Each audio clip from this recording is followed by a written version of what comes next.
कासी महासागर के भयावह पर्वतीय दैत्य का हमला। निर्माण टीम की एक विस्फोटक खुदाई के दौरान हजारों सालों से फंसे एक प्राचीन दैत्य को जगा दिया गया। ये रहस्यमय राक्षस बड़ी तेजी से शहर की ओर बढ़ रहा था और उसके रास्ते में जो भी आता वो तबाह हो जाता। क्या वाकई दिग्गजों की प्राचीन सभ्यता कभी अस्तित्व में थी? अमी को अपने पिता की बातें याद आईं। वे दोनों उस जगह पहुंचे जहां सबसे पहले दैत्य देखा गया था। वहां जमीन पर पड़े विशाल पदचिन्ह देखकर अमी का पिता पूरी तरह आश्वस्त हो गया।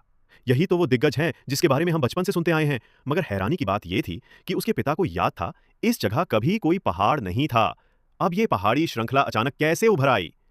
जब सब लोग पीछे हटने लगे, अमी की नजर एक अजीब स्क्रीन पर पड़ी।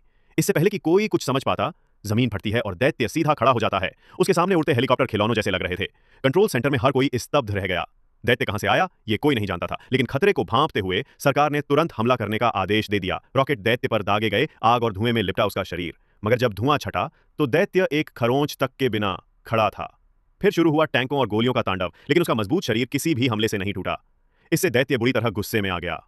उसने एक ही कदम में एक टैंक को रौंद कर चकनाचूर कर दिया। कुछ ही मिनटों में पूरी कमांडो टीम लगभग खत्म हो चुकी थी। तभी अमी के पिता आगे आए। उन्होंने दैत्य के सामने जाकर बातचीत की कोशिश की। हैरानी की बात, दैत्य ने हमला रोक दिया। ऐसा लग रहा था कि वो इंसान की भाषा समझ रहा है। लेकिन उसी समय एक बचे हुए सैनिक ने मौका देखकर दैत्य के सिर पर गोला दाग दिया। विस्फोट हुआ और अमी के पिता कई मीटर दूर जा गिरे और मौके पर ही उनकी मौत हो गई। दैत्य चुपचाप वहां से चला गया। अगले दिन दैत्य एक वन्य उद्यान में पहुंचता है।